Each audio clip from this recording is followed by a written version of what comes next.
Here is a specific kind of silence that only exists in nursing homes after 3 a.m. It is not a peaceful silence. It is a heavy, antiseptic silence.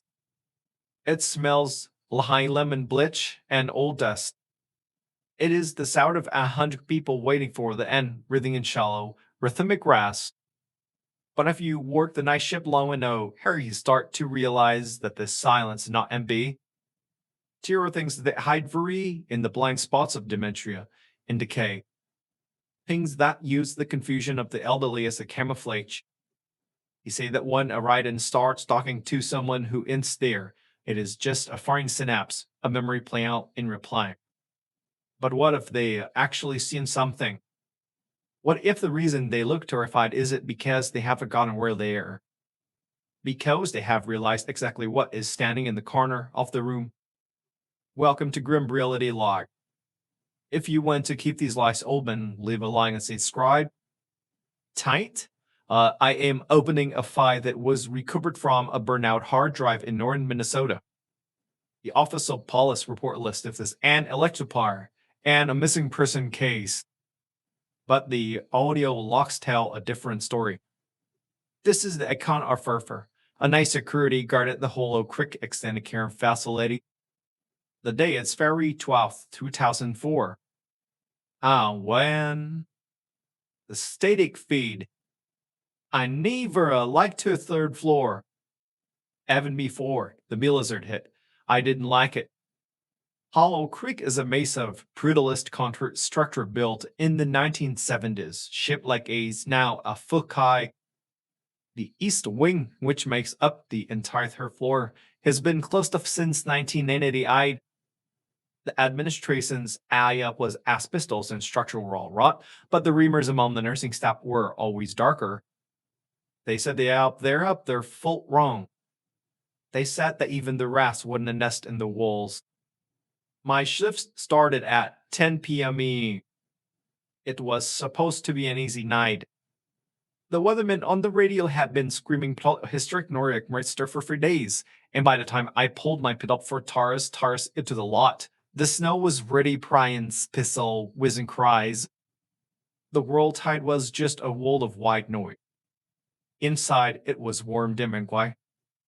My station is a small, glass enclosed within the main lobby. From here, I can see the front doors, the elevators, and the bang of 12 black and white CRT monitors, the feed in from the cameras in the hallways. The technology here is ancient. We're talking BS tapes that have been recorded over so many times that the image Gosner. The head nurse, a stern woman named Matifa, stopped by the booth on her way out. She looked tired. Her coat was buttoned up to her chin. Arthur, she said, leaning toward the glass.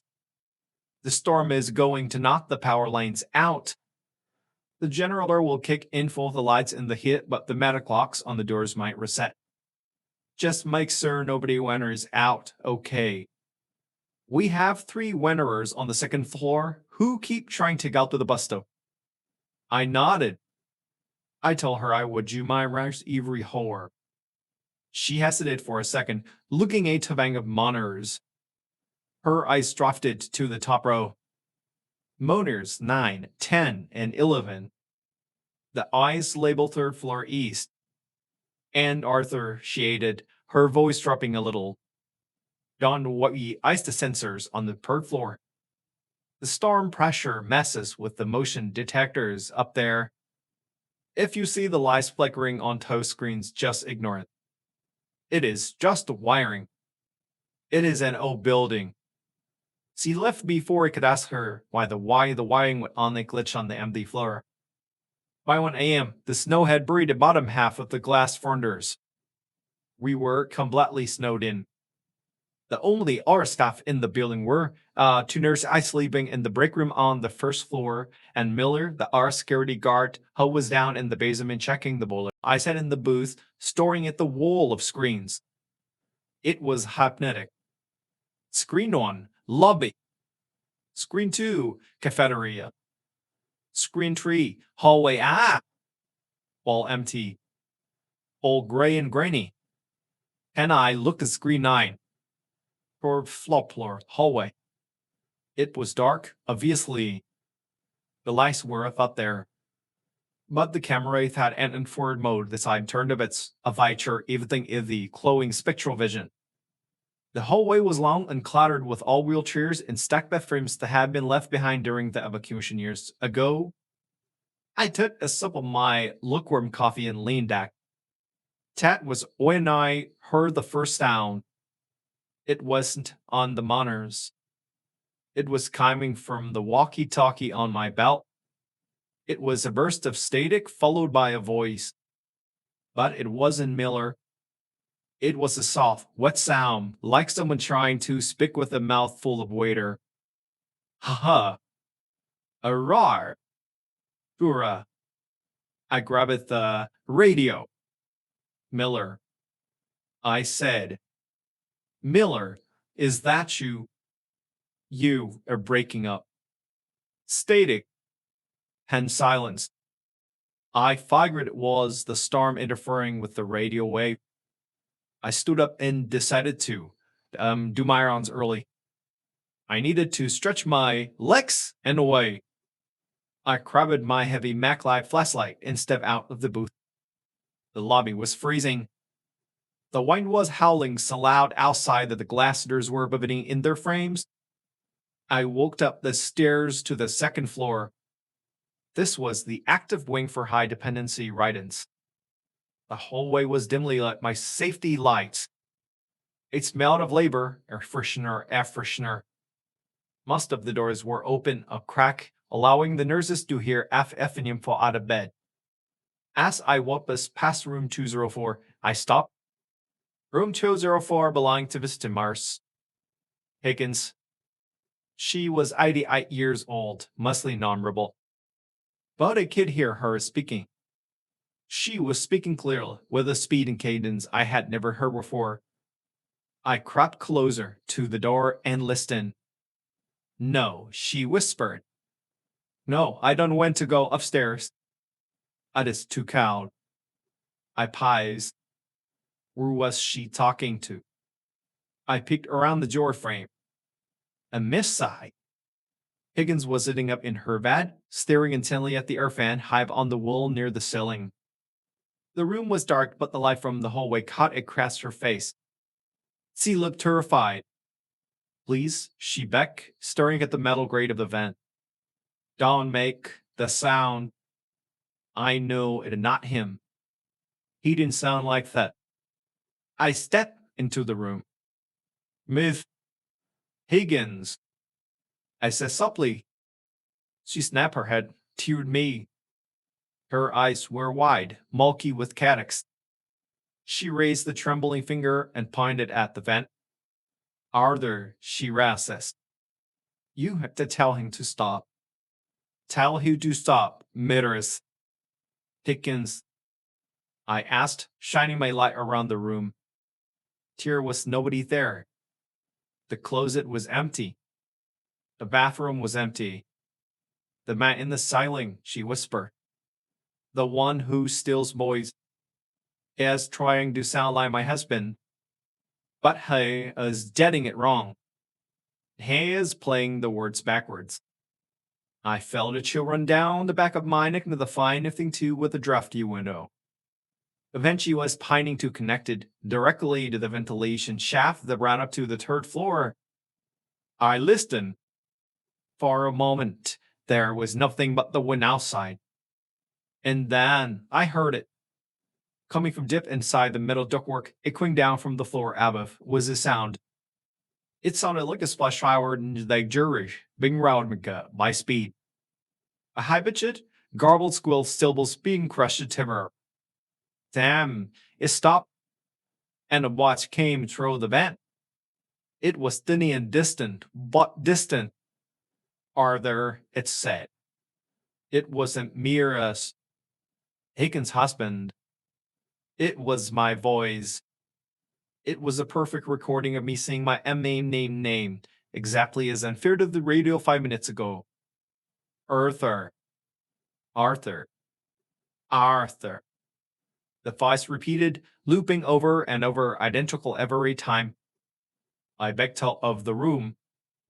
I needed to get back to the security booth. I needed to see what was happening on screen 9. Because if that sound was coming from the vent, then whoever what was mimicking me was on the 3rd floor. I practically ran back down the stairs to the lobby. The air in the stairwell felt colder than before, heavy and damp. When I burst back into the security booth, the first thing I noticed was the smell. It smelled like ozoned, light-burned electrical wire, sharp and metallic. I dropped into the swivel chair and looked at the monitor. Camera 9, the 3rd floor hallway, was flickering. The image was rolling vertically, black bars scrolling up the screen. But in the seconds where the image stabilized, I saw it. In the middle of the hallway, directly under the camera, was a wheelchair. It hadn't been bent tight before. The hallway had been empty. I was sure of it. The wheelchair was facing away from the camera, positioned dead center in the corridor, facing the double doors that led to the owner's station. I grabbed a mouse and clicked on the auto feed for camera 9. The speakers on my desk crackled to life. At first, it was dry noise. The hiss of the empty building. 10. Underneath the static, I heard a rhythmic tapping. Click. Click. Click. It sounded like a fingernail tapping against the glass lens of the camera. But the camera was mounted 10 feet up on the wall. I grabbed my radio. Miller, I said, my voice shaking. Miller, come in. I need you to check something for me. Tear was at long pace. 10. The radio clicked. Miller here, the voice said. I let out a breath I didn't know I was holding. Miller, listen. I am seeing something weird on the 3rd floor monitor. Someone moved a wheelchair into the hallway. Are you anywhere the service elevator? Yeah, Mill's voice replied. I am near the elevator. I frowned. The quality of his voice was odd. It was too clear. Usually, the radio signal from the basement was full of static and interference. This sounded like he was standing right next to me. Okay, I said. Do not go up there. Just stay put. I am going to call the police. I think someone broke in. Stay put, Miller repeated. Yeah. Just wait for me. Wait for me, Miller said. I paced. The intonation was flat. Zero emotion. It didn't sound like Miller acknowledging an order. It sounded like a parrot repeating a phrase it had burrows. Miller. I asked her. Miller, the voice replied. My stomach rupsed. I looked back at the monitor. The wheelchair was gone. In the span of 10 seconds while we was looking at the radio, the wheelchair had vanished. Tenny saw movement on camera 10. Camera 10 covered the intersection of the hallways on the 3rd floor near the stairwell door. I squinted at the grainy green screen. Here was someone standing by the door. It was tall. Too tall. It looked like a person, but the proportions were wrong. The arms hung down too low, past the knees. It was wearing a security uniform. It were wearing Miller's uniform. I stared, my blood turning to ice. The figure was standing perfectly still, facing the wall. It wasn't moving. It wasn't breathing. It looked like a mannequin dressed in Miller's glove. 10. The figure's head snapped backward. Not turned. Snapped. It looked directly up to camera. It wasn't Miller. The face was a blur of pixels, but I can see them up. The mouth was open, impossibly wide, a dark cavern in the pale face. And it was moving. My radio crackling. Wait for me, the boys on the radio said. But the voice didn't come from the radio speaker this time. It came from the hallway darkly outside my glass booth.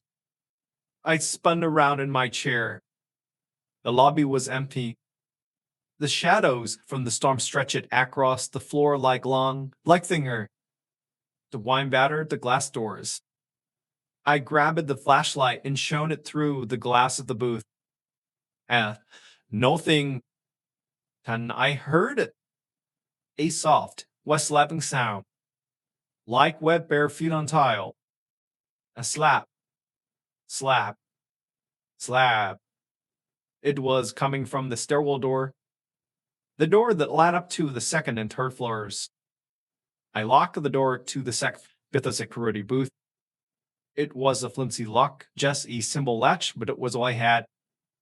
I turned off the lights inside a booth, plunging myself into so I could see out better. The only light came from the glow of the 12 monitors. I looked back at screen 10. The fire was gone. The third floor was empty again. 10. Camera 4 flickered. Camera 4 was the elevator interior. The elevator was moving. I watched the floor indicator on the screen. It was at the third floor. 10. The arrow lit up. Down. The elevator was coming down. I scrambled for the phone on the desk to dial 911. I picked up the receiver. There was no delta. Just the sound again. Clicked. Click. Click. Followed by a voice. Cameras. Higgins. I say yo. It was my voice. It was the recording of me speaking to Miss Higgins 10 minutes ago. The thing wasn't just mimicking me. It was editing me. It was rearranging my words. Now, the voice on the phone said it, using Midas. Higgins' voice now. Don't make the sound. 10. A new voice. A voice I recognized with a jaw of horror. It was Miller. But it was Miller screaming. It was a short, sore burst of sound, cut off abruptly, like a tape snapping. The elevator dinged in the lobby. I dropped the phone. I looked out through the glass of the booth. The elevator doors at the far end of the lobby were sliding open. Part 3. Visual confirmation. The elevator doors slid open with a metal ground that echoed through the empty lobby. I held my breath and breathing the flashlight like a club. I expected a monster.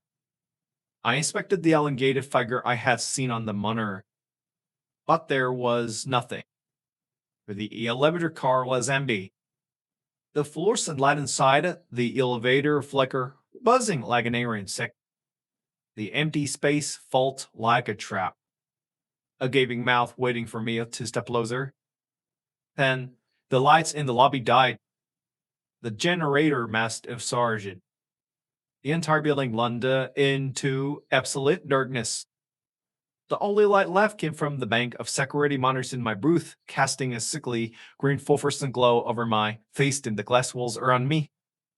I was a fish in a tank. I was eliminated. Anything out there in the dark can't see me perfectly, but I can't see them. I scrambled under the desk, trying to make myself small, watching the radio. Miller, I whispered, bleeding now. Miller, if you're out there, please answer me. Sighs. Then, a sound from the lobby floor. It was the sound of Will. Squeak. Clack. Squeak. Clack. It was the wheelchair. The one he had seen on the third floor. It was rolling across the floor of the lobby. I peeked over the edge of the desk. In the green spool of light turned the banners, we saw it. A wheelchair was rolling slowly past my booth. It was moving under its own power. No one was pushing it. and sitting in the chair was a shape. It was wrapped in what looked like hairy plastic sheeting, the kind used in construction zones. The plastic was translucent, and underneath it, I could see the outline of a body. A security uniform. It was Miller. He was slumbering in the chair, his head lying to the side against the shutter. His face was pressed against the plastic. His eyes were wide open, staring blankly at the floor. The wheelchair stopped right in front of the glass wall of my booth. I clapped a hand over my mouth to swallow a squirm. 10. From the darkness beheld Beter, a figure stabbing into the green light. It was the thing from the monitor. Standing next to the wheelchair wheel, a figure wearing Maris Higgins' nightgown. But the gown was stretched out, tearing at the seams. The figure inside it was too tall, too angular. The limbs were jointed wrong, bending in place where one should bend. It had no face. Just a smooth, pale surface where features should be. No eye. No nose. But it had a mouth. A vertical slit in the center of the face but pulsed like a jewel. The creature placed alarm, pale-handed on the glass of my boot. I saw the fingers. They had too many knuckles. It leaned close to the glass. The vertical mouth opened. Arthur, it said. The voice is perfect. It wasn't a recording anymore. It was my voice speaking in real time, my inflection, my fear. Arthur, open the door. It is cold out here. I shook my head, tears streaming down my face. I backed into the corner of the booth, pressing myself against the circuit breaker panel. The creature tilted its head. It mimicked my movement perfectly. Open the door, Arthur, it said again. And it changed voice. It switched to Beller's voice. Help me, Arthur. I am hurt. Open the door. Then it switched to Maris Higgins, the man in the soiling. He is here. The creature raised its hand and tapped on the glass. Click. Click. Click. The sing sound I had heard on the audio feed. It wasn't a fingernail. It was the sound of bond hitting lace. Suddenly, the monitors behind me flared bright white. All 12 screens went to static and on. The noise was deafening, a high-pitched shriek of electronic feedback. I covered my ears. When the screens cleared, the images were apparent. Every single monitor of the lobby, the cafeteria, the halls, the basement showed the same thing. They all showed the interior, the security booth. Were showing me. I looked up as the camera mounted the corner of my booth. The red rigger light was steady, but on the screens, I wasn't alone in the booth. On the miners, standing right behind me in the corner, was the figure. I spun around. There was nothing there. Just the empty square. I looked back at the screens. On the monitors, the figure in the booth raised its hand. It was holding a walkie-talkie. My walkie-talkie chirped in my hand. Look behind you, debenture, or sir. The voice on the radio was a whisper. A harsh, raspy whisper that sounded like tri-leaf sliding on concrete. I froze. I could feel the cold radiating from the wall behind me. Slowly, terrifyingly slowly, I turned my head. Reflected in the dark glass of the booth door, illuminated by the green glow of the screens, I saw a face hovering to Charver. It wasn't the faceless thing. It was my face. But the eyes were wrong. The eyes were solid black. And the mouth was mine. A smile that was too wide, stretching the skin until it tore. The reflection winced at me. Then the power died completely. The monitors went black. The green light vanished. I was in total darkness. And in the dark right next to my ear, he heard a breath. In. Out. and a whisper. We are going to have so much fun learning your voice. I didn't scream. My throat had set up so tiny I couldn't even breathe. I threw myself forward, crashing against the door of the bolt, fumbling for the latch in the dark. My fingers found the cold metal. I threw the bolt and tumbled down to the lobby floor. I didn't look back. I didn't look at the booth. I didn't look at the wheelchair where Miller's body was sitting. I ran. I ran blindly through the pitch black lobby, my hands still stretched, feeling for the wall. I crashed into a potted plant, sending it shuddering across the halls. I scrambled up, slipping on the dirty ceramic chairs. I need a weapon. The kitchen. The cafeteria was down the west hall. You recognized there. I sprinted down the hallway, the sound of my boots slamming against the floor echoing like gunshots. Behind me, I heard the door of the security booth creak open. And then, a sound that made my heart stop. It was the sound of a radio tuning. A high-pitched squeal of frequencies being sent. Arthur, a voice called a taps of finance. It was my voice, but it was amplified. It was coming from the building's intercom system. Arthur, please report to the third floor. We've a spill on aisle 9. The voice loud. It was a wet, gurgling loud. I burst into the cafeteria doors. It was a cavernous room, smelling of stove grease. I felt my way along the serving line until my hand hit the metal counter. I vaulted over it and crouched down in the kitchenery. I fumbled around in the dark until my hand closed around a hackle. A heavy butcher knife. I huddled under the stainless steel prep table, clutching the knife the buttons. I listened. The building was silent. No wind. No hum of electricity. Just the settling of the old concrete bonds. Then, the intercom clicked on again. Arthur, the voice said. It was whispering now, intimate and close, as if the speakers were right next to my ear. Do you know why we keep the third floor closed, Arthur? I squeezed my eyes shut. It is because the walls are thin, the voice purred. And we were hungry. But the old people, they taste like tests.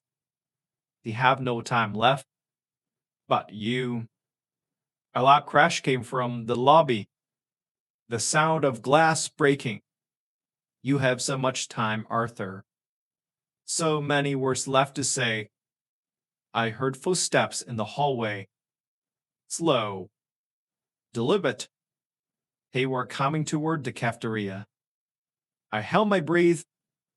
I needed to gower. The delivery dock? Here was a loading dock at the back of the kitchen. If it could get the roll-up door open, I could run into the woods. The snow's deep, but I didn't care. I would rather freeze to death than stay in here with the thing. I crawled across the floor, moving as silently as a kid. Footsteps stopped beside the cafeteria doors. I froze. Knock, knock, the voice said over the intercom. The double doors to the cafeteria slammed open with a violent bang. I didn't wait. I scrambled to my feet and sprinted for the back of the kitchen. The thick rust were on the rear exit door and through my shutter instant. It didn't budge. It was frozen shut or locked from the outside. I slammed my body against it again. Nothing. Behind me, in the kitchen, something hissed. It sounded like steam escaping a pipe. Turned around, raising the knife. A beam of light cut through the darkness. It was a flashlight beam. It was held by a hand wearing a security guard's glove. The beam swung up and hit me in the face, spotting me. Arthur! A voice shouted. It was War. He was standing in the doorway of the kitchen, looking terrified. He was alive. He wasn't wrapped in plastic. He weighs and dad in the wheelchair. Arthur, what the hell is going on? Miller yelled. The power is out and I heard you screaming over the intercom. I lowered the knife, squinting Abe's delight. Miller, toe shout. But I saw you in the lobby. You were dead. Miller lowered the flashlight, looking at me like crazy. What? I have been in the basement. Door jammed. I just got out. Arthur, you look like you have seen a ghost. I sat against the door, relief washing over me. It was a trick. The thing had been messing with my head. Miller was alive. We have to go out, I said, stepping toward him. Here is something in here, Miller. Something from the third floor. Miller nodded, his face tattled by the flashlight beam. I know, he said softly. He took a step closer. I know, Arthur. I heard it too. He stopped just a few feet away from me. He smiled. It was the same smile I had seen in the reflection. Too wide. Too many teeth. And then I noticed Miller was holding the flashlight in his left hand. Miller was right-handed. And on his right hand, the one hanging by his side, he had 6 fingers. My blood ran cold. You are not Miller, I whispered. The thing wearing Miller's face widened, its smile until the corners of its mouth its ears. No, it said, buzzing my voice. I am you. It learned. I swung the knife wildly. I felt it connect with self-filling sword. There was no blood. Just as a light tearing weapon. The flashlight fell to the floor, spinning, casting wild shadows across the kitchen. I saw the thing recoil, clutching its face. The skin of Miller's face was peeling back, revealing the gray wet missile underneath. Eating the weight to see what was under the mask. I turned back to the frozen door and threw myself at it with everything it had. I screamed, channeling every ounce of terror out to Shitter. The ice cracked. The door flew open. I tumbled out into the snow. The cold hit me like a physical blow. The wine was a ruined beast. I scrambled up and ran. I ran into the trees, into the deep rocks, away from the building. I ran until my lungs burned and my legs wet numb. I ran until I saw the headlights of a snowplow on the main road. I collapsed in front of the truck, waving my arms. The driver stopped. He got out and pulled me into the cave. He asked me what happened. He asked me where it came from. I tried to tell him. But when I opened my mouth to speak, no words came out. I opened my mouth, but my voice was gone. I tried to scream. Feelings. I looked back toward the facility, barely visible through the storm. And in my head, I heard a voice. My voice. Thank you for the gift, Arthur. I will take good care of it. The police searched the Hollow Creek facility the next morning. He found Miller's body in the basement. He had been dead for hours. His neck was broken. They found the third floor wing empty. No dust, no debris. It was swept clean. And in the security booth, they found the tapes.